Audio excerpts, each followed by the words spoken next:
Señores, ¿cómo están? El día de hoy les traigo una sorpresa que les va a gustar mucho. La verdad es que es una invitada especial que tenemos hoy en el curso que nos trae una información excelente para todos aquellos que están empezando. Porque este curso es para la banda que está empezando a tomar la fotografía por hobby, porque está en la escuela, porque tiene el antojo, la inquietud de aprender de foto, ¿no? Pero no podemos aprender de foto sin antes aprender un poquito de historia de la fotografía. Es esencial que sepamos, pues, de dónde viene la foto, ¿no? ¿Qué onda con la foto? ¿Cómo surgió la foto? Entonces, para eso, invitamos a la doctora Ocampo, que ahorita se las voy a presentar. Aquí está. Ahí está. Hola. La doctora Ocampo nos viene a hablar un poquito de historia de la foto y esperemos que les guste este episodio. Está buenísimo, muy interesante. Y pues nada, doctora, por favor, platíquenos primeramente cuáles son sus credenciales. Y después ya entramos en materia de qué onda con la foto, ¿no? Claro. Pues antes que nada, muchas gracias por invitarme a este curso. A mí me parece algo muy interesante. La fotografía es algo en lo que todo el mundo ya se ha vuelto experto de cierta manera, ¿no? Porque todos tenemos, bueno, no todos, pero la gran mayoría de las personas contamos ya con dispositivos fotográficos, ¿no? Como vienen en el celular, las cámaras fotográficas, entonces de repente es nuestra herramienta para documentar cosas diariamente, ¿no? O sea, todo mundo hoy en día saca una foto, que del hijito, que del perrito, que del gatito, entonces eso nos convierte a todos en usuarios y hasta cierto punto expertos en fotografía. Sin embargo, también es importante recordar que la fotografía pues tiene bases históricas, bases de forma, de fondo, bases artísticas sobre todo, ¿no? Que es importante conocer. Y pues bueno, me presento brevemente, soy Claudia Ocampo. Yo estudié la licenciatura en Artes en la Facultad de Artes de la UAM, en la Universidad del Estado de Morelos. Algunas de las clases que más me gustaron y que fueron muy importantes para mí fueron las que tomé con José Antonio Rodríguez, que fue un curador fotográfico muy, muy importante en México. Desafortunadamente, pues falleció hace un par de años, pero de sus clases yo me llevé siempre muchísima aprendizaje y sobre todo estas ganas y esta curiosidad por entender la fotografía, ¿no? Por saber qué hay detrás de una fotografía, por qué la fotografía es tan importante en nuestra vida diaria, ¿no? También tengo experiencia en doblaje y subtitulaje de películas. Ok.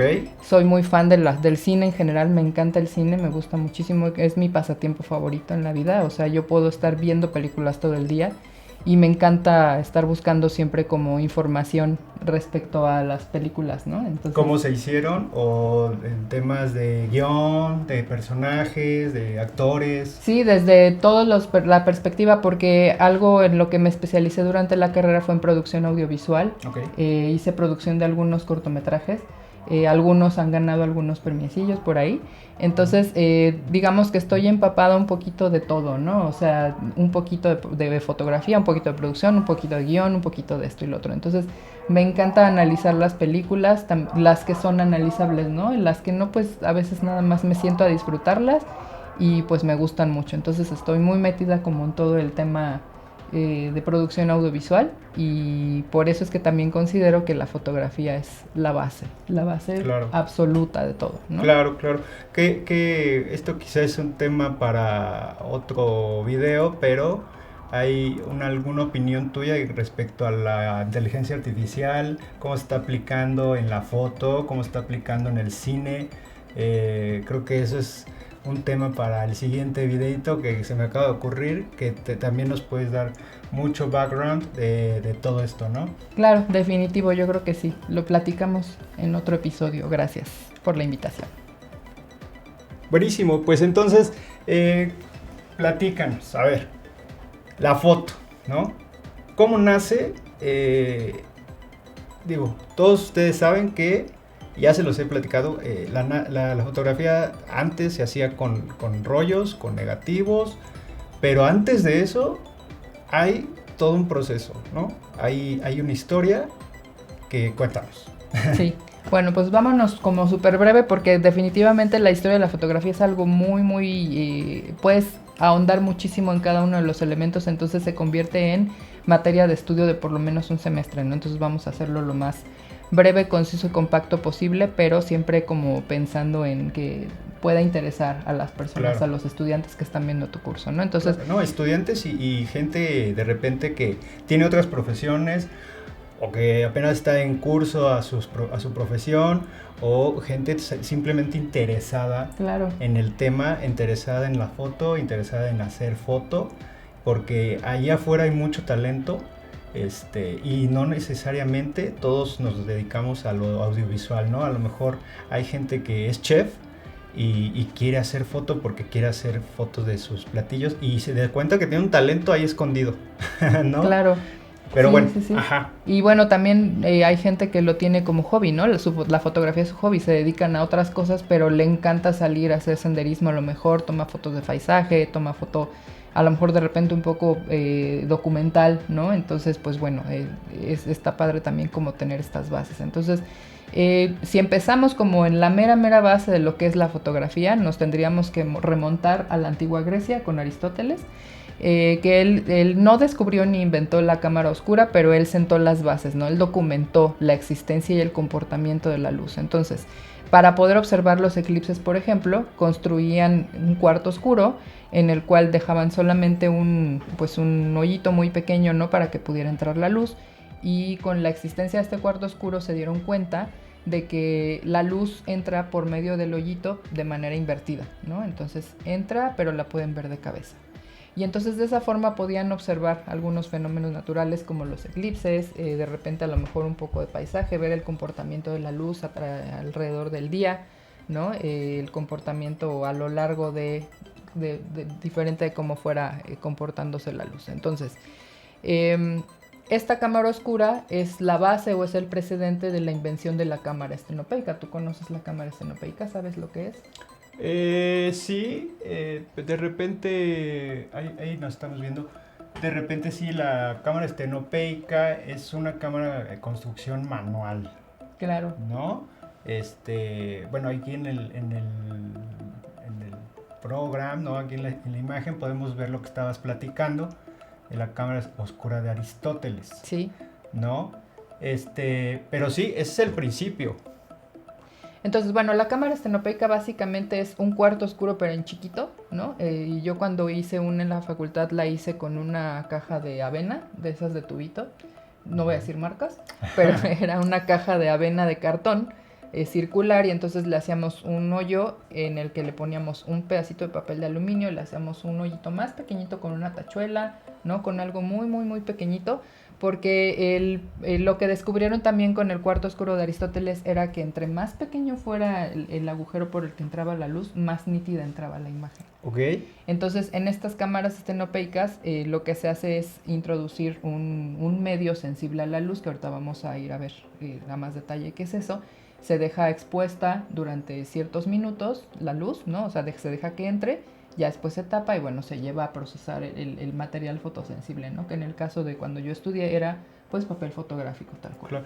Pero la cámara de Aristóteles entonces, en su momento, ¿qué usaba para imprimir la imagen? Es que ese es el punto, la cámara de Aristóteles no se inventó como una cámara fotográfica, se inventó como un medio únicamente para observar fenómenos naturales y entonces en esa época pues no existía ningún medio apropiado que lograra atrapar la imagen de cierta manera, ¿no? Tengo entendido, por ahí leí en algún momento que Da Vinci usaba el principio de la cámara de Aristóteles para proyectar paisajes. Correcto, ¿no? Exactamente. Y pintarlos, ahora sí que de repente un poquito calcarlos. Ajá. Y entonces, pero imagínense, esa escena ha sido increíble, ¿no? Cómo se proyectaba un paisaje fuera de la habitación y en sus momentos debió haber sido brujería, ¿no? Sí, pues claro. Imagínate cómo se está viendo lo de afuera adentro, pero hay una pared, pero Entonces está increíble, ¿no? Claro. Cómo la ciencia en ese momento fue aplicada y eran los inicios de la foto, ¿no? Exacto. Entonces, pues bueno,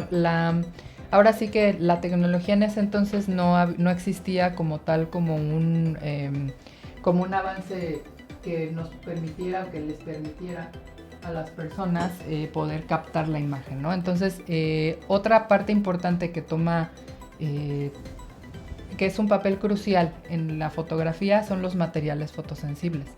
Y esto se logró a través de varios años de experimentación, en donde poco a poco se fueron dando cuenta de que las sales de plata se ennegrecen en presencia de la luz, son fotosensibles, ¿no? Eso significa el término fotosensible, que con la luz cambia de cierta manera. Entonces las sales de plata reaccionan ante la luz y se oscurecen. Entonces, bajo estos dos preceptos, estos dos descubrimientos, que era la cámara oscura y los materiales fotosensibles, fue que se empezó a experimentar para poder capturar una imagen en un medio, ¿no? En este caso vamos a hablar de los primeros medios fotosensibles que existieron. Eran placas de metal, okay. No era papel, no era la película de plástico que conocemos hoy en día, bueno, que llegamos a conocer, porque la fotografía en estos últimos años ya ni siquiera utilizan un rollo, ¿no? Sí, un rollo plástico. Ya es sensor digital.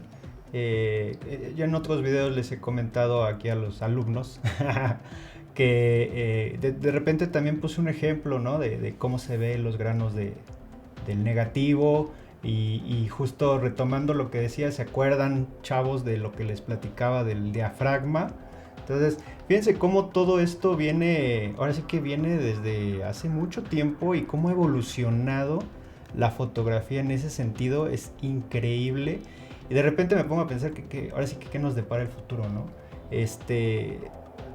O sea, la foto va evolucionando, va cambiando. Y está increíble saber o empezar a vislumbrar qué es lo que sigue, ¿no? Pero bueno, síguenos platicando de la diapositiva. Bueno, entonces, bajo este precepto, ¿no? Bajo este conocimiento sobre ahora sí que la cámara oscura y los materiales fotosensibles, fue que se realizó esta fotografía que podemos ver en pantalla. Se considera la primera fotografía de la historia. Se titula Vista desde la ventana en Legra. Fue tomada en 1824 y no se llamaban fotografías en ese entonces, se llamaban heliografías, así fue como lo llamó su inventor, ¿no? Y aquí podemos ver algo muy curioso. No sé si tú puedes hacer alguna observación sobre la luz. Ya me pusieron examen. Pues la luz es lateral, ¿no? Ajá. Es lateral y ¿qué más? Está difusa. Bueno, sí, aquí lo más importante que podemos notar es que son dos edificios. Ajá. Esta fotografía fue tomada en una cámara oscura chiquita, ¿no? O sea, lo que hicieron fue hacer un cuarto oscuro, pero en chiquito, y aplicaron sobre un medio metálico al que prepararon previamente químicamente. Le untaron una cosa que se llama betún de Judea, que no es otra cosa que un químico que tiene algunas sustancias volátiles que permiten que se ennegrezca, ¿no? El material ahí. Y entonces esta camarita se colocó enfrente de una ventana de Nips. Nips fue la persona que hizo la primera fotografía en la historia. Y aquí lo curioso es que podemos ver que la luz del sol le está dando a ambos edificios, lo cual obviamente es imposible en un momento del día, ¿no? O la luz da a la derecha o la luz da a la izquierda, pero jamás da al mismo tiempo. Pero en esta fotografía podemos ver que la luz está a la derecha y a la izquierda de los edificios. ¿Por qué? Porque esta fotografía tomó alrededor de 8 horas de exposición. Okay. Se dejó enfrente de la ventana durante 8 horas y durante esas 8 horas fue que se captó esta imagen. Entonces, por eso es que eso tiene como esa característica interesante, ¿no? Que se ve la luz en los dos lados ahora sí que en cada pared del edificio. Fíjate que esta foto, si ustedes están como siguiendo todo este tema de la inteligencia artificial y del Gemini y del ChatGPT, nunca puedo pronunciarlo, pero alguien le dijo a la inteligencia, esta foto que estamos viendo de Legra, hazla moderna, ¿no? O sea, restáurala. Ajá. Y de repente, si buscan esa foto, está bien interesante, se pueden ver cómo tomarían la foto una cámara ahora, ¿no? O sea, los edificios, Sí, sí. cómo es ahora, o cómo ha sido siempre, pero bien tomado. Ajá. Entonces está padrísimo porque podemos ver realmente ese encuadre, esa foto, ya ahora con el avance de la inteligencia artificial. Y es como si fuéramos a ese lugar, ¿no? A ese lugar, al pasado, y ver lo que vio la foto. Claro. Búsquenla, está bien padre, se ve increíble. Ahí se las vamos a poner en pantalla Sí, para que sí, la sí, puedan sí, observar. la vamos a buscar. Entonces, es lo que digo, ¿no? ¿A dónde va la inteligencia artificial? Hay un debate, ¿no? Ahorita de que si ya dejó sin trabajo a los fotógrafos, de que, ya sabes, yo no creo eso, pero otra vez repito, eso es para otro video. Otro episodio. Exacto. Sí, de acuerdo. Vamos a invitar a la doctora también para que esté debatiendo con nosotros. Y pues bueno, esta es considerada, como les decía, la primera fotografía.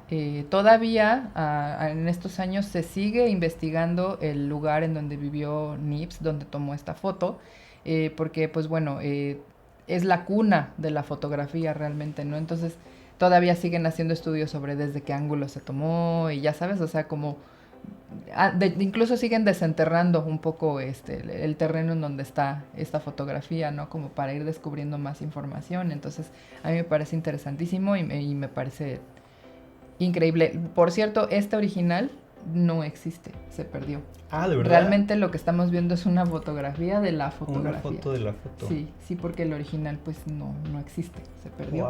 Wow. ¿Crees que se haya perdido o nada más está en alguna colección privada de alguien así bien excéntrico? Igual, ¿no? Y ¿no? sí, pero realmente para nosotros, para la gente normal, común, corriente y mortal, no existe esta fotografía. Wow. Ya no existe. Ok. Bien, vamos a la siguiente. A ver, daguerrotipo. Okay. Daguerrotipo. Louis Daguerre, que fue también una persona, un francés que se dedicaba también, estaba muy interesado en todo este tema de la fotosensibilidad.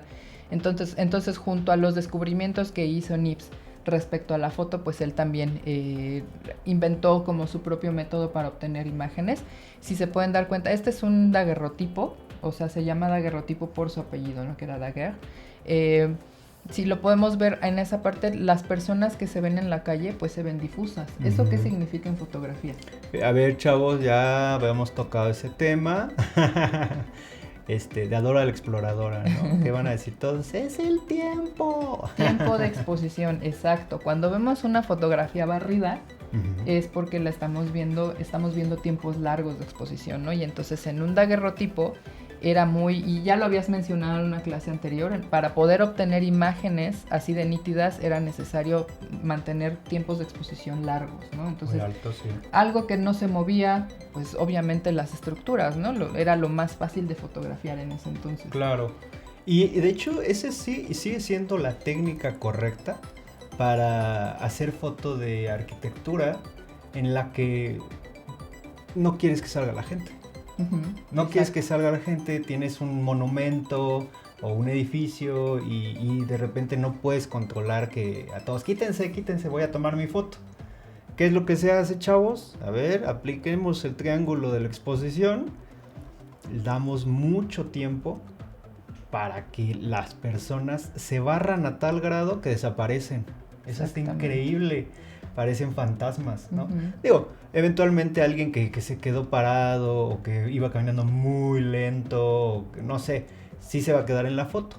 Pero ya es mínimo, ¿no? Es mínimo y ahí entra el avance de la tecnología, entra Photoshop, ¿no? Exactamente. Entonces podemos ya eliminar a esa personita que se quedó por ahí o limpiar la imagen y tener una foto de arquitectura limpia, sin gente, si es que no queremos que salga la gente, ¿no? Entonces, fíjense, o sea, Daguerre. Mi francés no está muy bien hoy. Ya lo había hecho, ¿no? Ya lo había hecho, pero ¿por qué? Por necesidad de tecnológica, necesidad técnica de su cámara. Sí. ¿No? Él no podía jugar ni con el ISO, ni que... Esos conceptos ni existían. Nada más, existían un poco primitivo, ¿no? pero tenía su única herramienta para los primeros fotógrafos era el tiempo. El tiempo era el que decidía si te iba a salir la foto o no. ¿No? Entonces, está increíble. A ver, ¿quieres que pasemos a la siguiente? Sí. Bueno, aquí nada más como observación extra, los daguerrotipos se obtenían haciendo algunas aleaciones químicas, entonces eso también me parece interesantísimo porque aparte de fotógrafo eras químico, ¿no? Y tenías que jugar con este tema para saber, por ejemplo, en este caso los daguerrotipos se imprimían sobre placas metálicas, no sobre papel, nunca han sido, la base de un daguerrotipo nunca ha sido papel, es un metal, entonces los daguerrotipos cuando los ves, si es que tienes la fortuna de ver un daguerrotipo, pues los mueves un poco y la luz brillan, ¿no? Porque pues bueno, son metálicos, no es un papel. Como un holograma. Exacto, era como algo muy similar a un holograma y se revelaba con aleaciones, ¿no? Y con vapores, eso era como lo más destacable de los daguerrotipos. Y pues bueno, por lo mismo, para que no se dañaran tanto, la mayoría de los daguerrotipos están cubiertos con una protección de vidrio, ¿no? Pues una cupulita, digamos, ¿no? Ok, buenísimo. Seguimos. Para 1834, William Fox Talbot se dedicaba a realizar, él encontró la forma de poder capturar imágenes naturales sin necesidad de un cuarto oscuro. Entonces él lo que él hacía era, por ejemplo, ponía una hojita, una planta, una flor sobre un material fotosensible, lo exponía a la luz y entonces obtenía lo que a fechas modernas se convirtieron en negativos. Los métodos anteriores que realizaban Daguerre y Niepce eran irrepetibles. No podías volver a reproducir la misma imagen, no había forma. ¿Estás de acuerdo? Entonces, con este descubrimiento que hizo Talbot de hacer este tipo de descubrimiento de impresión, se podía realizar sobre un medio plástico con material fotosensible, pero se imprimía de manera negativa. Entonces, como se hacía un negativo, tú podías sacar muchos positivos. Ya podías copiar. Negativo. Exacto, entonces ya podías hacer reproducciones de fotografía y ya no tenías nada más una en la vida, ya podías sacar 1000, 2000, las que tú quisieras, ¿no? Entonces, esto también fue un paso súper importante y esencial en la fotografía moderna porque fue lo que dio paso a lo que son los negativos modernos. Un negativo se llama así, pues porque los colores están invertidos, ¿no? Las sombras y las luces están invertidas para que al momento de que la luz pase por medio de esos negativos y se imprima en el papel fotográfico, pues las sombras no se imprimen, ¿no? La luz no pasa por donde hay sombras. Entonces, eso es algo súper importante y esencial en la fotografía. Ok, buenísimo. Les vamos a poner un poquito más de tiempo la diapositiva para que la aprecien. Y ahí se ve como, justo lo que dices, ¿no? Es un negativo, primigenio. La imagen de la izquierda se ve, hay un arbolito ahí como amarilloso, ¿no? Que esa es la parte en donde en el negativo no hay casi sustancia que impide el paso de la luz, ¿no? Entonces al momento de tú pasarle luz y meterlo en un medio fotosensible, pues si se fijan, la parte que está amarilla en el positivo está quemado, ¿no? Porque por ahí sí pasó luz. A diferencia de las partes oscuras, pues bueno, en las partes oscuras casi no pasó luz, entonces casi no se quemó el papel, ¿no? Es buenísimo, está padrísimo. Entonces, para 1885 se empezaron a masificar los negativos con el descubrimiento, bueno, el invento de George Eastman, que George Eastman seguramente es un apellido también muy, muy famoso en la historia de la fotografía porque él es el inventor de las cámaras Kodak. Claro, y de la fotografía de zonas. Exacto. Entonces, George Eastman lo que hizo fue, inventó estos rollos, ¿no? Anteriormente, antes de su invención, los negativos eran planos, entonces tenías que llevar muchas placas, metías placas en las cámaras y pues bueno, ya se hacía la fotografía y se sacaba y así. Él lo que hizo fue meterlo en un plástico y convertirlo en un rollo para que fuera todavía mucho más portátil todo el proceso fotográfico, ¿no? Fíjense, o sea, sí, ahorita que dices eso, y a mí me tocó todavía que me llevaran así de niño a que me hicieran unos retratos. Y el fotógrafo tenía una cámara de así cuadradota, grande, y metía una placa, ¿no? Me acuerdo, así por arriba. Como de rayos X, ¿no? Y te veías a la inversa y bueno, hasta ahí, por ahí comercial, una campaña de Canal 5 donde se ve una cámara de esas. O sea, estamos hablando de que el primer negativo fue en 1835, si no mal recuerdo. Sí, más o menos, ajá. Y la masificación de los negativos, el invento de Eastman, 1885. O sea, como 50 años, ni siquiera es tanto. Y, o sea, saltamos de miren, se puede hacer esto, aún voy a venderlo, ¿no? Aún vamos a hacer rollos y vamos a hacer cámaras y que todo el mundo pueda hacerlo. Sí. Eso está increíble porque con los celulares está pasando lo mismo. Bueno, ¿cuántos años tiene que salir el primer celular con cámara? Ay, no, ni idea, pero... Hay un supongando. El Ericsson T200, si no mal recuerdo. ¿Como por ahí en 2000? ¿Año 2000? Más o menos, habrá que checarlo y vamos a buscarlo. Pero yo me acuerdo que era un Ericsson así blanquito, ajá, que le ponías la cámara. Sí, se ponía aparte. Aparte, le ponías la cámara y te dejaba tomar fotos. Y fotos muy malas, pero se podía. Pero se podía, sí, o sea, podías traer una cámara contigo en tu teléfono. Sí. Eso era increíble, era un parteaguas. Me acuerdo que quien tenía eso era porque era millonario de entrada. Y dos, me acuerdo que tenía una compañera en la prepa que lo tenía y yo, préstame tu teléfono. O sea, es que a mí se me hace increíble, ¿no? ¿Cómo podías tener en un teléfono una cámara?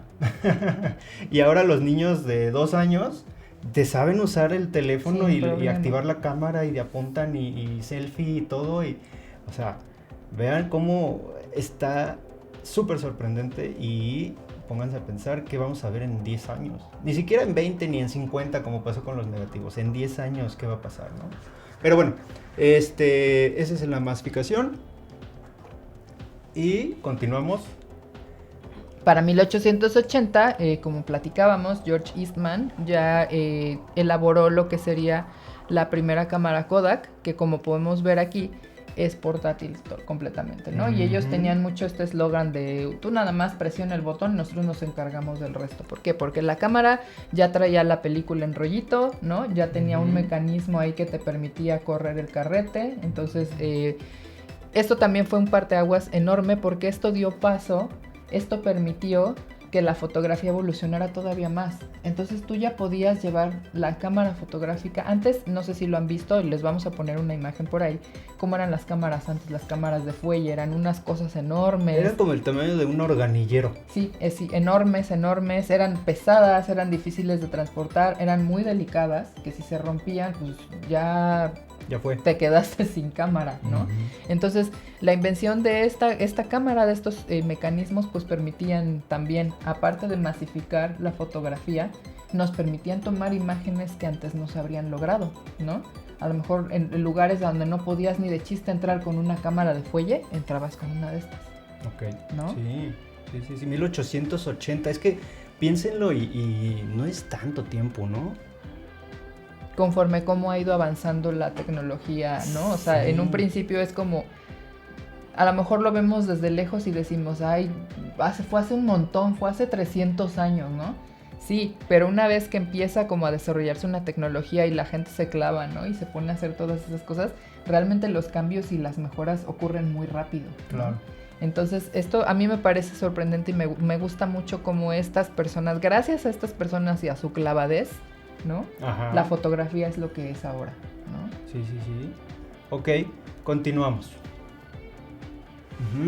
Vamos a la siguiente.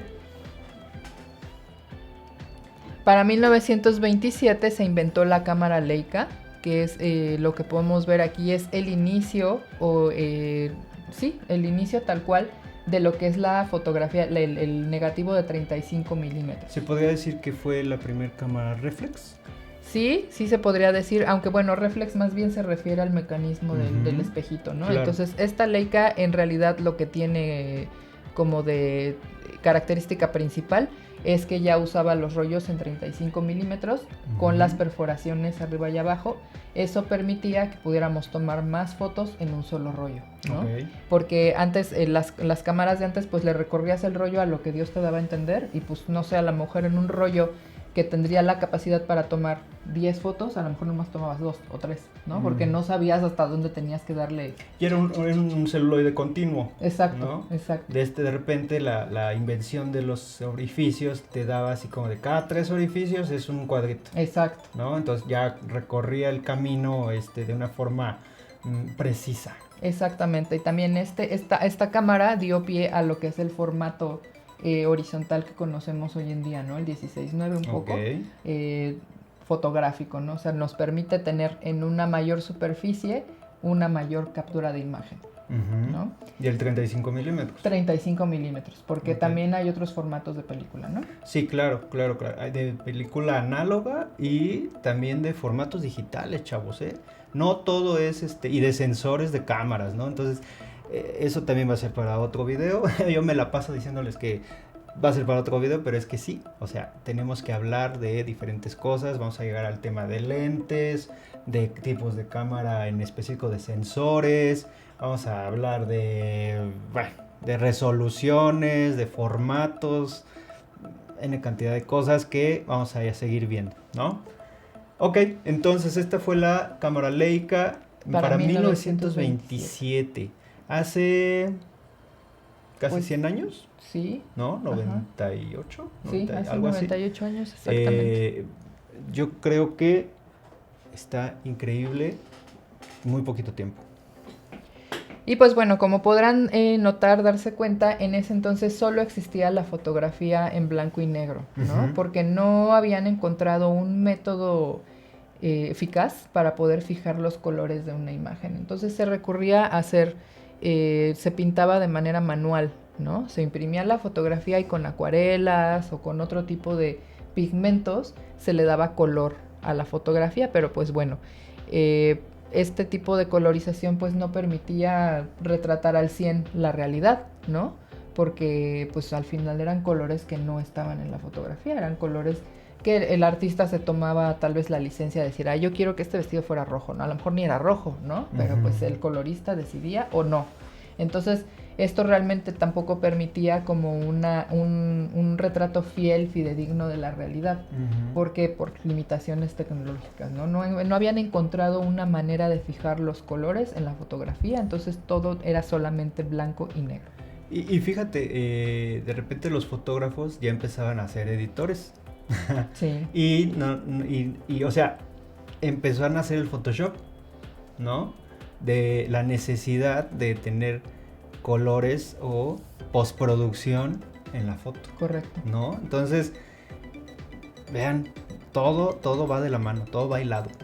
Conforme va avanzando la tecnología también eso va permitiendo nuevos formatos y nuevas formas de manipular la imagen. Claro, ¿no? y sí, nuevas necesidades y nuevas soluciones. Sí, ¿no? Correcto. Entonces, está increíble. De nuevo, este es un tema que voy a volver a tomar para lo de la inteligencia artificial.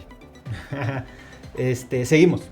Ok, entonces esto dio paso a lo que sería la fotografía color. O sea, esto hizo que personas como James Clerk Maxwell, que además de ser físico le interesaba la fotografía, descubrieran formas de poder fijar los colores en la fotografía, ¿no? Porque si bien lograban hacerlo de alguna u otra forma de manera química, los colores se perdían, ¿no? E incluso actualmente ustedes pueden observar eso en fotografías impresas, ¿no? Si se quedan mucho tiempo expuestas al sol, expuestas a la luz, se van deslavando los colores, ¿no? Ajá. Entonces eso ocurría también cuando apenas empezaban a hacer experimentos de fotografía de color, pues los colores se iban muy rápido, ¿no? Entonces realmente la fotografía a color no se podía lograr hasta que esta persona, James Clerk Maxwell, hizo algunas propuestas físicas para lograrlo. Entonces él demostró con sus experimentos que existen los colores, se pueden separar en 3 canales, que son rojo, verde y azul. 3 canales rojo, verde y azul, que al juntarlos, pues nos dan los demás colores, ¿no? Y fíjense que, ustedes, si son gente que está estudiando diseño, que está haciendo algún estudio de foto, de video y tal, o simplemente son entusiastas, han escuchado esto. Es el famosísimo RGB. Correcto. ¿No? Esta nomenclatura se refiere justo al color rojo, azul y verde. En inglés. El RGB, en inglés. Entonces, todo lo que tenga monitor que use luz, ¿no? Los colores se reproducen con estos 3 colores, solamente con el RGB. Si ustedes tienen oportunidad de acercarse a un panel que está fuera del SAMS, de esos paneles luminosos, se van a dar cuenta que los LEDs que están así bien chiquitos, no tienen otro color más que rojo, verde y azul. Correcto. Y wow, ¿no? O sea, te acercas y puros rojos, y puros verdes, y puros azules, pero te alejas y te dan todos los colores, ¿no? Y ves imágenes de flores y lo que sea, pero es la mezcla de estos colores lo que tu ojo ve como todos los demás colores. Que esa es la base del impresionismo en pintura, pero bueno, eso ya sería tema para otra plática, otro día, ¿no? Pero básicamente es eso. Entonces, lo que hizo este físico fue, tomaba la misma fotografía con 3 filtros diferentes, uno rojo, uno verde y uno azul, para que al momento de proyectar la foto, las encimaba las 3 y entonces, voilà, ya teníamos una fotografía a color, ¿no? Esto lo usan también las cámaras de video cuando tengan oportunidad por pura curiosidad o tienen una cámara viejita de video. Fue un avance tecnológico en su momento gracias a esto, que entonces las cámaras de video, Sony empezó a hacer eso, Panasonic, Aiwa, Toshiba creo, de poner 3 sensores, el 3SD. Claro. ¿No? A ver si esta lo tiene. Bueno, ahorita tendría que desmontarla, pero no solamente un sensor, metían 3 sensores, uno para el rojo, uno para el verde y uno para el azul. O sea, tenías más calidad. Claro. ¿No? Pero bueno, entonces, continuamos con la siguiente. Pues bueno, este proceso, nada más como para resumir, se llamaba tricomía, ¿no? Que es el uso de los 3 colores primarios, principales para la luz. Ok. Entonces, pues con estos descubrimientos, estas afinaciones, estas optimizaciones de la tecnología relacionada con fotografía, a partir de 1890 empezaron a surgir fotógrafos que empezaban a manipular la imagen. Empezaban a descubrir que había, si jugabas un poco de más o menos tiempo con la luz, si jugabas con los soportes con los que podías obtener la imagen, si jugabas un poco con la postproducción, ¿no? Al momento de revelar una imagen, por ejemplo, existen las famosas mosquitas, ¿no? Que son pedacitos de cartulina con un alambrito, que tú al momento de que ampliabas una imagen en la ampliadora, pues usas estas mosquitas, las mueves alrededor de la imagen o las pones en donde no quieres que se quemen tanto, y entonces puedes lograr diferentes tiempos de exposición, puedes lograr diferentes iluminación, coloración y todo esto, ¿no? Entonces fue como el inicio del Photoshop antiguo, ¿no? Este tipo de manipulación. Entonces ahí también entraron en pelea con los pintores de esa época, que estaban en el tema de las vanguardias, que empezaban como a hacer experimentos, porque decían, es que la fotografía, nada más toma una foto del entorno y pues ahí tú no haces nada más que tomar la foto y ya le quieres llamar arte. Y eso no es arte. Eso no es arte. Pero entonces llegaron estos fotógrafos y decían, ¿quieres ver cómo sí es arte? ¿Quieres ver cómo yo logro una foto irrepetible, una imagen que nadie más va a poder hacer en la vida porque estoy manipulándola, ¿no? Entonces, a partir de 1890 y hasta la Segunda Guerra Mundial es como todo este periodo de tiempo en el cual los fotógrafos pues se dieron esta libertad de empezar a explorar y empezar a darle un significado más hacia artístico, no nada más hacia documentar algo, de tomarle una foto a un carrito, a una persona, ¿no? O sea, ya le empezaban a dar significado a la imagen, le empezaban a dar más profundidad a lo que estaban retratando, ¿no? A darte una reflexión, a darte un mensaje, no nada más era de, sí está la foto de mi perro y ya, listo.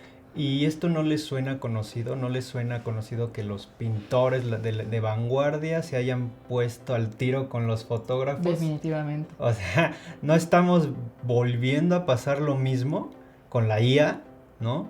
No están los fotógrafos levantándose, no en armas, pero levantando la voz y ¿cómo se dice? Protestando, Sí, un ¿no? poco.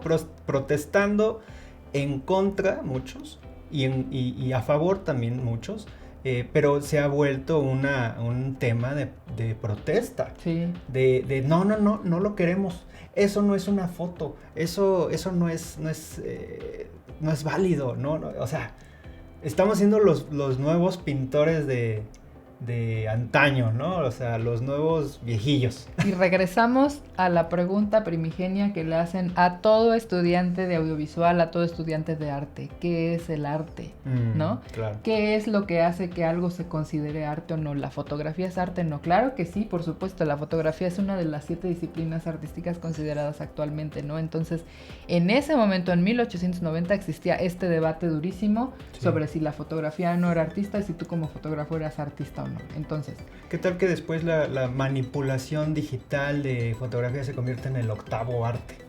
No sabemos, ¿no? No lo sabemos, claro. ¿Qué tanto necesita de intervención humana para considerarse arte, ¿no? O sea, si la inteligencia artificial te está haciendo una imagen, ¿es arte o no es arte? O damos pie a que la inteligencia artificial personificada, bueno, usada con robots, puedan crear, ¿no? Puedan pintar, como la película de Yo Robot, ¿no?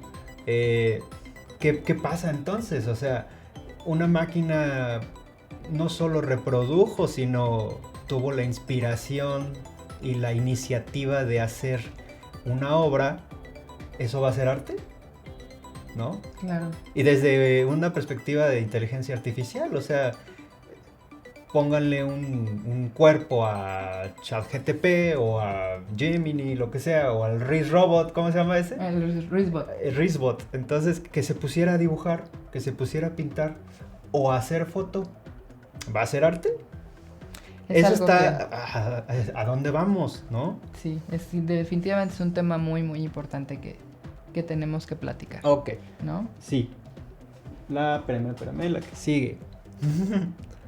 Y bueno, entonces como comentábamos, estos avances tecnológicos, estos avances en lo que tiene que ver con manipulación fotográfica, con la portabilidad de las cámaras fotográficas, con una facilidad con la que podíamos tener ya película en la cámara, dio pie a lo que ahora conocemos como el fotoperiodismo, ¿no? Que es esta postura de los fotógrafos de poder retratar y poder llevarte la realidad de lugares en específico. Esta foto que estamos viendo en pantalla es impresionante, a mí me parece muy, muy, muy importante históricamente hablando porque es el día del desembarco en Normandía. El día de... Por las tropas gringas, perdón, no sé si puedo decir gringas al aire, pero ya lo dije 2 veces, las tropas norteamericanas, el desembarco en la playa de Normandía en Francia para dar final a lo que fue la Segunda Guerra Mundial. Y esta fotografía no existiría si no hubiera habido ahí un fotoperiodista que se hubiera puesto un chaleco o un casco, haya arriesgado la vida con tal de mostrarnos cómo fue el desembarco ese día. Está increíble esta foto, doctora, porque podemos ver desde el punto de vista militar, es un despliegue de fuerza humana en un momento decisivo de la historia, ¿no? Definitivamente. Y después, desde el punto de vista fotográfico, como fotógrafos, yo en videos pasados les he dicho a los alumnos que desmenucen la foto, ¿no? Que lean la foto y en este momento que se traten de poner en el lugar del fotógrafo. Es increíble la foto, desde encuadre, desde decisión de velocidad, de obturación, de todo lo que ya hemos comentado. Pero imagínense, ¿no? O sea, todo lo que tuvo que pasar este fotógrafo para capturar este preciso instante es algo increíble.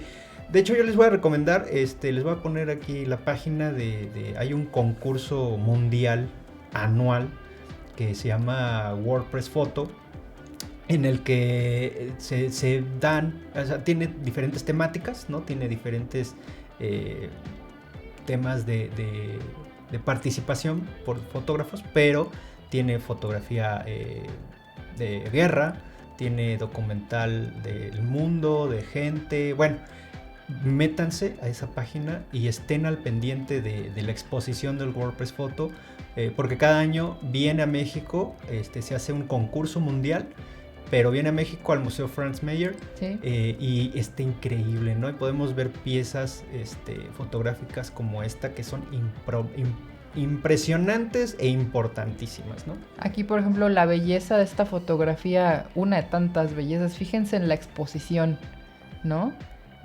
Cómo se alcanzan a ver las nubes, se alcanza a ver la montaña en el horizonte, pero a la vez se alcanzan a ver los cascos de los soldados que están aquí enfrente, ¿no?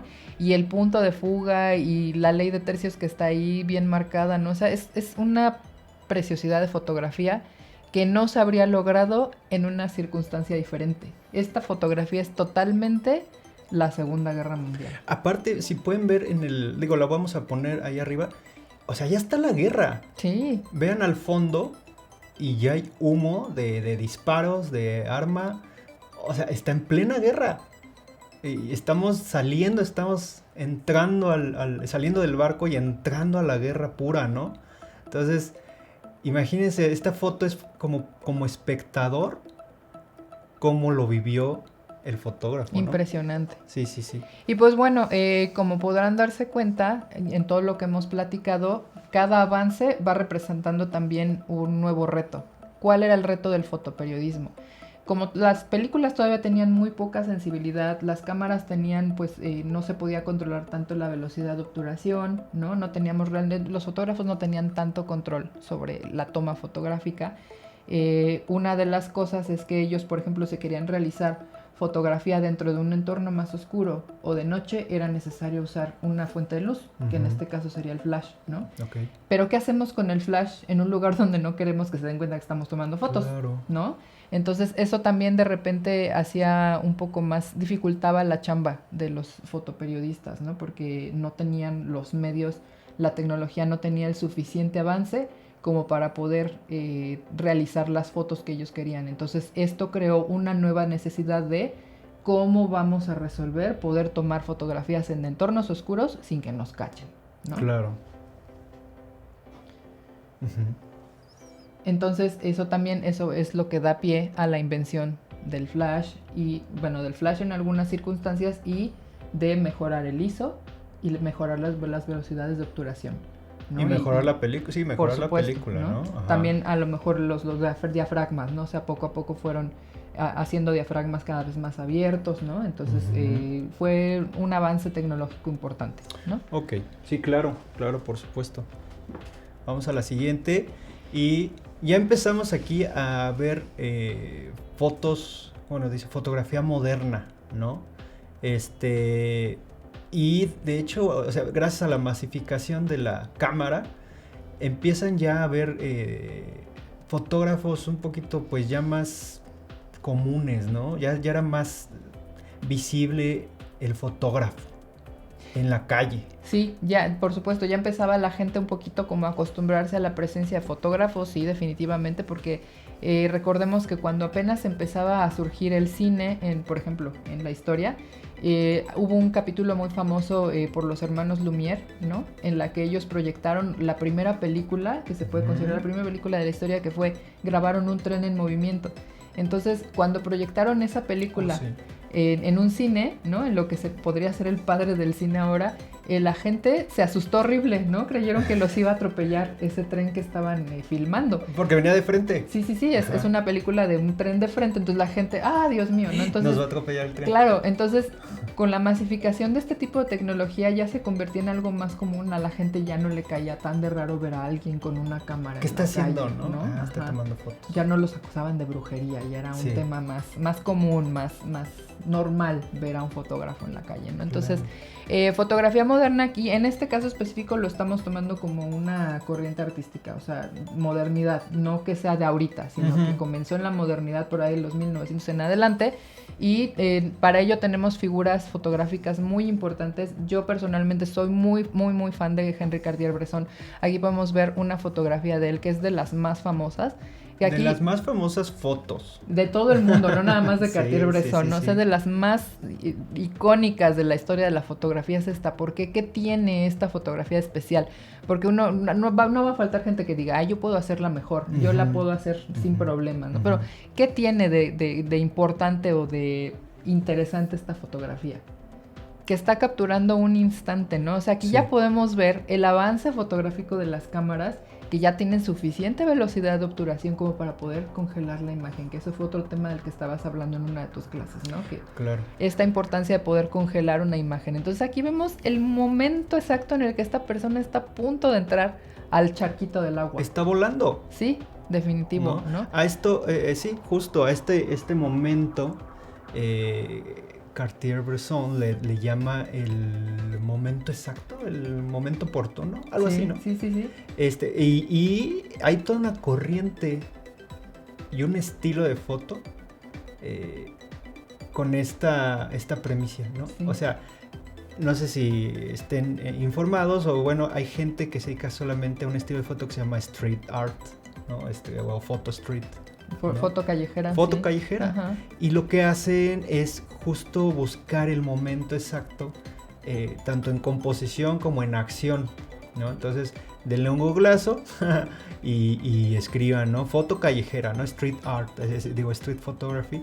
Y hay exponentes increíbles desde ese entonces y hasta ahora de gente que se dedica a retratar momentos cotidianos, pero en el momento justo, exacto, ¿no? exacto. Como lo decía Cartier. Así como no sé, un perrito alzando la patita, ¿no? Así en el momento. Sí, exacto. porque ¿cómo le dices al perrito? A ver, alza la pata.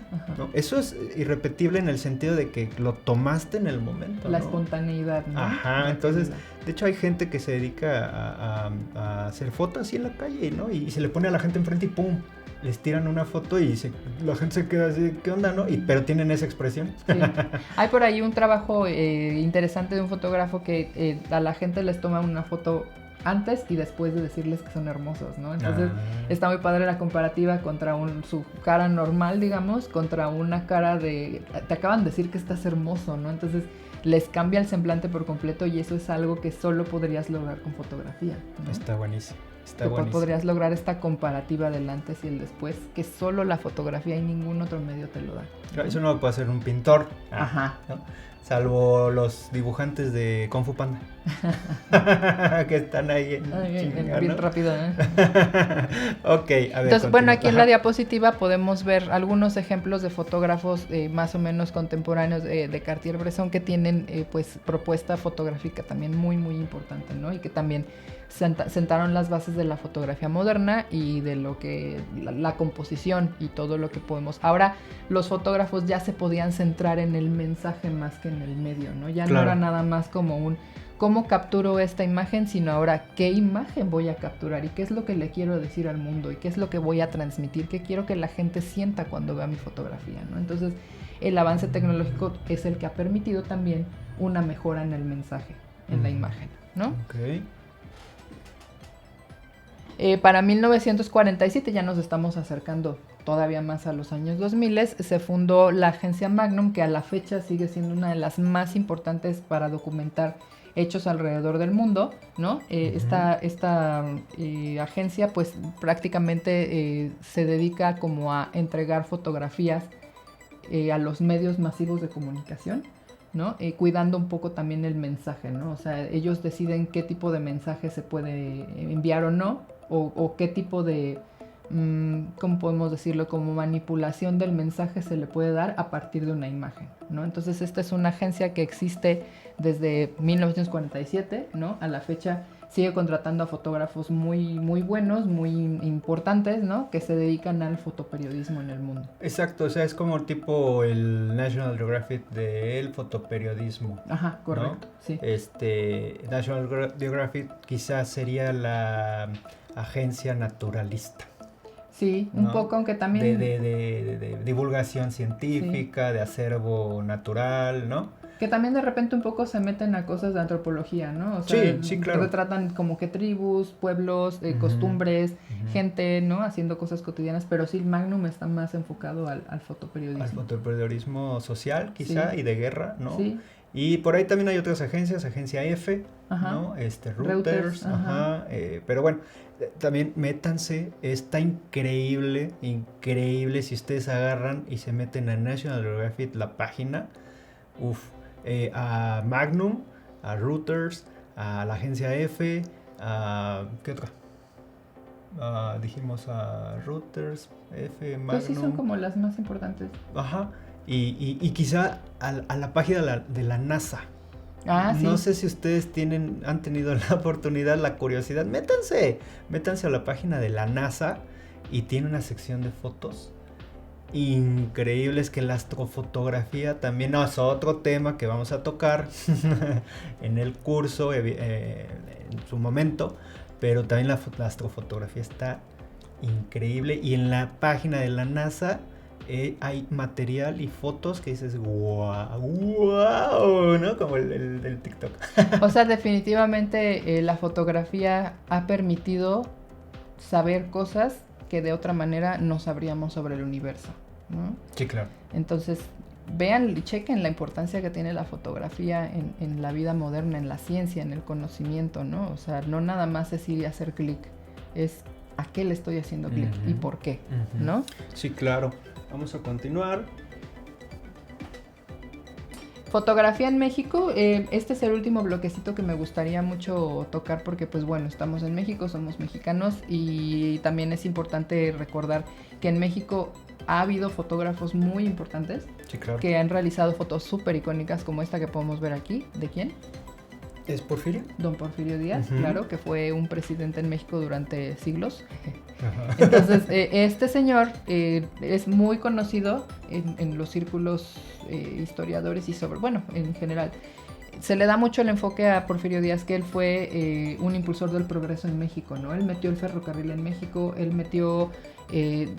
ahora sí que hizo carreteras en todo el país, gracias a él hubo como mucho crecimiento económico, ¿no? Gracias al transporte, y entonces él se valió de la fotografía justamente para documentar estos avances, ¿no? O sea, él contrataba fotógrafos extranjeros porque en México no había como tantos, ¿no? Que se pudieran dedicar como a eso. Entonces él agarraba fotógrafos de todo el mundo y los traía a México y los mandaba así de tú me vas a ir a tomar fotografía de cómo va el avance del ferrocarril en tal estado y tú te vas a ir a hacer foto para cómo va avanzando Bellas Artes y etcétera, ¿no? Entonces él fue un presidente que dio mucho impulso a la fotografía en México, ¿no? Y al arte en general, como con temas y con fines documentalistas también. Claro, ¿no? y sí. De hecho, por ahí hay un acervo increíble de fotos justo de del porfiriato, en Lecumberri, ¿no? En la biblioteca de Lecumberri y muy ahora recientemente en Vasconcelos, hay un acervo fotográfico que yo les invito, de verdad, les invito sobremanera a que un dominguito ahí que no tengan nada que hacer y tal, se vayan a Lecumberri, o al Centro de la Imagen, o a la Vasconcelos, y pidan ver fotografía, el acervo fotográfico que hay de México. Está increíble ver cómo construyeron Bellas Artes, ¿no? Se ve así desde cómo están construyendo, el palacio, el Monumento a la Revolución, cómo era el Zócalo antes, ¿no? Que hay unas fotos, de verdad que yo me quedo, ¿cómo tomaron esto? ¿No? Hay fotos de cuando se hizo el Estadio Azteca, que ahora sí, como dicen, todo era monte, ¿no? Cuando era monte todavía. Era puro monte, ¿no? Y dices, no había drones. ¿Y cómo se tomaron esas fotos, no? Entonces, bueno, ese es entre paréntesis, vayan, salgan, vean, visiten los museos, vean foto, como siempre les he dicho, vean mucha foto, ¿no? Tienen que cultivar su mirada, ojo. su ojo y su acervo, ¿no? De ver. Y pues bueno, ya que estamos tocando el tema de los archivos fotográficos, pues bueno, hay uno muy importante en México que es el archivo Casasola, que fue una persona, Agustín Víctor Casasola, se dedicó a reunir fotografías, ¿no? A lo largo de muchos años, que son fotografías también súper icónicas y que son muy, muy importantes para recordar y estudiar la historia en México, ¿no? Aquí podemos ver una fotografía de zapatistas, ¿no? Wow, del ejército, del ejército de Emiliano Zapata en la época de la Revolución, que fue en los años de 1900, de los 20, 1920, ¿no? Entonces, el archivo Casasola también tiene una importancia muy, muy, muy, muy, ahora sí que valga la redundancia, muy importante. Es básica, ¿no? En la historia nacional, gracias a las fotografías del archivo Casasola, ¿no? Uh-huh. Y digo, dicho sea de paso, vamos a leer esta foto que están viendo en pantalla. Ya esto habla de un avance tecnológico impresionante, porque pasamos del daguerrotipo, de las primeras cámaras que había, de que tenían que exponerse horas, ¿no? A este momento en el que le dice a los soldados que están ahí, quédense quietos, ¿no? Les vamos a tomar una foto. ¿Y cuánto les gusta que duró esta foto? ¿Cómo fue expuesta? Estamos en un sol de casi mediodía. O sea, traten de ser el fotógrafo de esta foto y desmenucen la foto y cómo hubieran tomado esta foto ustedes, ¿no? Ahí por ahí se ve en la parte superior derecha una persona que está ahí como asomadita y se ve borrosita, y ¿no? está barridita, Ajá. ¿no? Está borrosita, ¿por qué? ¿Cuánto tiempo la expusieron como para que una persona tuviera que hacer así y saliera como borrosita? Imagínense, ustedes son el fotógrafo y están frente a Zapata y les dicen, quédense quietos, lo más que puedan, les voy a tomar una foto, ¿no? Está increíble, increíble, increíble esto, y lo tuvieron que hacer rápido, ¿no? Porque no se podía quedar tanto tiempo la gente quieta.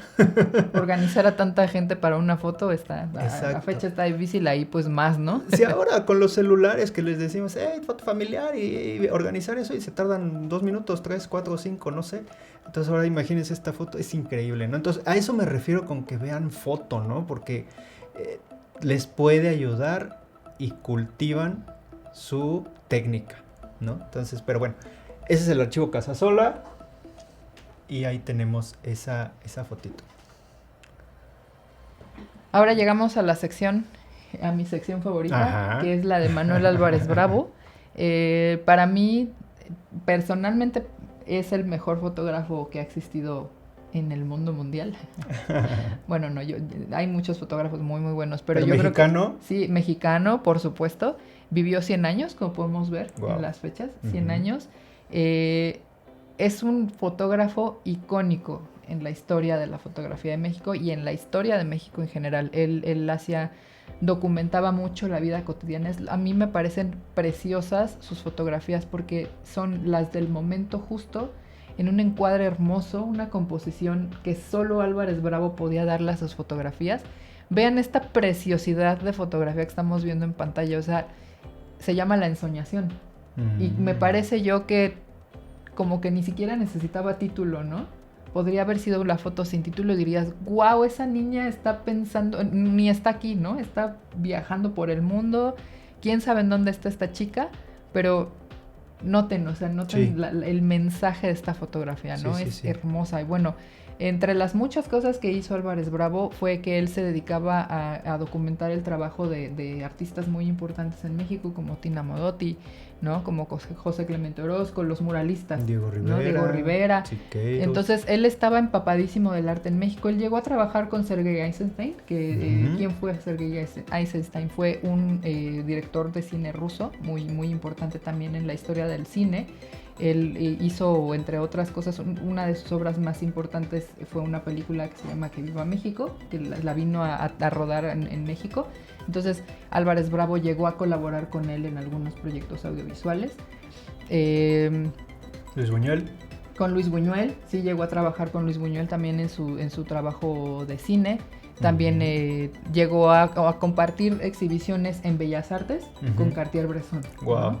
wow. Entonces él para mí es una figura icónica, demasiado importante en la fotografía mexicana, moderna, ¿no? Y es definitivamente un ejemplo a seguir. Entonces, yo he tenido la suerte y la gran el gran privilegio de poder ver alguna de sus exhibiciones en vivo. Y sí las he visto en Bellas Artes, las he visto en otras galerías, y de verdad ver una fotografía de Manuel Álvarez Bravo te deja soñando con esas épocas, te deja pensando en la época en la que se tomó, ¿no? Entonces sus fotografías están cargadas de simbolismo, de mensajes súper bonitos. Bueno, no siempre son bonitos, pero son mensajes muy, muy fuertes. Claro, ¿no? y técnicamente también es una escuela visual per se de la foto, ¿no? Sí, definitivamente. Entonces, por ejemplo, lo que decías de esta toma, pues es que yo siempre soy de la idea, ¿no? A ver, pónganse enfrente de un pasillo y que la chica no voltee. Porque que ni se dé cuenta de que ni se dé cuenta, foto, ajá, ¿no? Exacto, y eso es street art, ¿no? Eso es street photo, y no creo que él haya tenido una reflex con todas las tecnologías que tenemos ahora, Enfoque ¿no? automático, ¿no? Exacto. Entonces sí, Manuel Álvarez Bravo es un referente inmediato y obligado de fotografía mexicana que tienen que googlear. Sí, definitivo.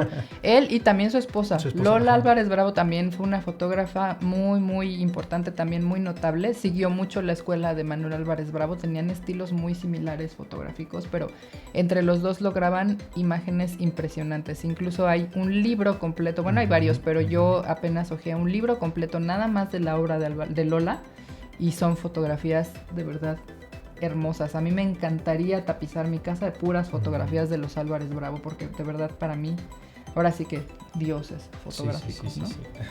Sí, buenísimo. Y bueno, ahora tenemos, por supuesto, hay muchísimos fotógrafos muy, muy importantes en latinoamericanos, ¿no? Bueno, yo me estoy enfocando específicamente en Latinoamérica, pues porque, bueno, somos latinoamericanos, ¿no? Pero tenemos algunos nombres que podemos mencionar, serían Mariana Jampolsky, es una fotógrafa que vive en México, de ascendencia judía. Okay. Y pues bueno, se dedicó a hacer mucha fotografía rural, como podemos ver. Miren esta imagen, qué preciosa, o sea, fíjense el juego de luz, ¿no? Que tiene. De verdad es hermosa, es una niña que está preciosísima, y ese encuadre, o sea, podemos ver las manos de su mami cuidándola, ¿no? O sea, es una fotografía que tiene mucho corazón, ¿no? Claro. Tiene mucha personalidad esa fotografía. Y principalmente, perdón que te interrumpa, no puedes posar esa foto. Definitivamente. No puedes, lo que comentaba del momento exacto, ¿no? Espontaneidad. Ajá. Piénselo como que están frente a la mamá, y no va a ser el objeto a fotografiar la mamá, no va a ser el personaje principal, tienen que hincarse para tomar a la niña. Y ese simple hecho, la niña se puede espantar, ¿eh? Claro. Se puede espantar, no puede voltear a ver a la cámara, puede hacer berrinche, se puede poner a llorar, todo puede pasar. Pero vean la mirada de la niña, ¿no? La mirada de confianza, es una imagen muy bella, que se logró gracias a la mucha experiencia que tenía la fotógrafa en ese entonces, ¿no? Claro. O sea, precisamente como dices, ¿no? Como hincarse y no verse como un intruso, ¿no? Sino como tal vez ganarse la confianza. Eso es un poco también de la chamba de un documental, ¿no? Sí. Ya sea en video, cine, foto. Eso, ¿no? Como volverte parte del entorno y lograr imágenes auténticas que no lograrías con a ver, voltea para acá y, ¿no? O sea, es definitivamente un trabajo documental. Sí. Tenemos también a Graciela Iturbide, que ella se dedica más como a instantes cotidianos. También su obra es hermosa, es maravillosa. Googleenlos. Así, estos 4 más los Álvarez Bravo, ¿no? Yo creo que con eso tienen tarea suficiente para empaparse muchísimo de la fotografía contemporánea. También Pedro Meyer, él también es muy famoso por hacer mucha fotografía documental, ¿no? También Pedro Meyer hasta tiene museo y todo, sí, ¿no? Sí, sí, el Museo Pedro Meyer está en la esquina de Revolución y Avenida de la Paz, me parece que es, no me acuerdo muy bien, pero búsquelo, está cerquita del metro Miguel Ángel de Quevedo, Miguel Ángel de Quevedo y San Pedro de los Pinos, Miscuac, me parece que es el más cercano. Sí, está el museo y vayan. Sí, también fotografías impresionantes. Y Gerardo Suter, él hace muchos montajes más como oníricos, ¿sabes? Como más hacia el tema de los sueños, más como imágenes con simbolismo, cargados de mucho simbolismo. De hecho, Gerardo Suter dio clases en la facultad donde yo estudié. Mira. Entonces, en mi facultad dieron figuras fotográficas increíbles. Yo desafortunadamente no pude tomar clases con muchos de ellos porque, yo no me especialicé en fotografía y porque cuando yo entré, pues muchos ya iban de salida, sí, ¿no? Claro. Pero dejaron sentadas muchas bases de conocimiento en la facultad. Entonces, wow.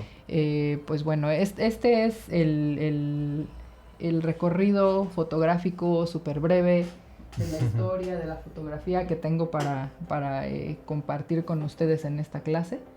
Y me encantaría que nos platiquen en los comentarios, ¿no? ¿Qué les pareció? ¿Cuál fue como lo que se les hizo más interesante?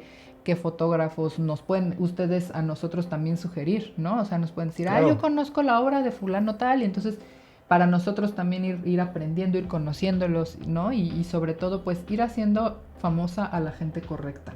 Sí. Es que sí, después de, o sea, hablando un poquito de regreso de la historia de la foto y de todos los avances que ha tenido la fotografía y las cámaras, y lo que yo les comentaba en el video pasado, ¿no? O sea, hay N cantidad de portales ya de exposición para la foto, que es un mundo, ¿no? Que es un mundo y que, por ejemplo, Flickr tiene segmentación de fotógrafos, o sea, te puedes ver solo fotos de México, o sea, de fotógrafos mexicanos, de colombianos, de brasileños, de lo que sea, pero vean cómo en todos lados y en todo el mundo hay fotógrafos increíbles, ¿no? Increíbles. Y de hecho, por ejemplo, yo conozco, o sea, tengo conocimiento de que hay fotógrafos ciegos. Sí. ¿No? De hecho hay uno cubano que es muy famoso y wow, ¿cómo hacen fotos? ¿No? Y lo explica, ¿no? Búsquenlo, googleenlo. La verdad no me acuerdo su nombre para no inventar ni mentirles, pero busquen la historia de este personaje, de este fotógrafo, y también está increíble, ¿no? Cómo nos puede proyectar y entregar fotos.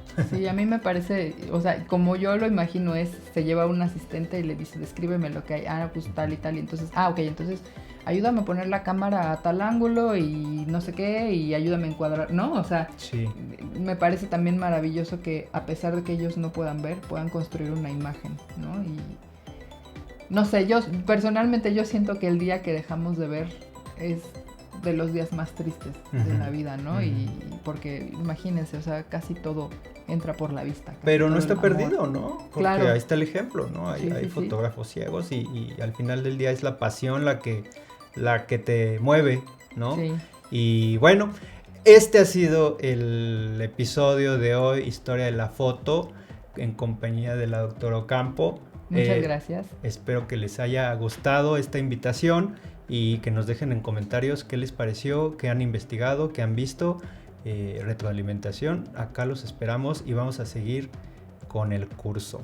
¿Sale? No lo abandonen, chicos, es muy interesante y van a aprender muchísimas cosas. Cuídense mucho. Emanuel Mendoza, estamos acá en el canal. Claudio Ocampo, la doctora, a ver si la podemos invitar de nuevo, ¿vale? La vamos a sobornar. Sale pues, cuídense mucho, bye.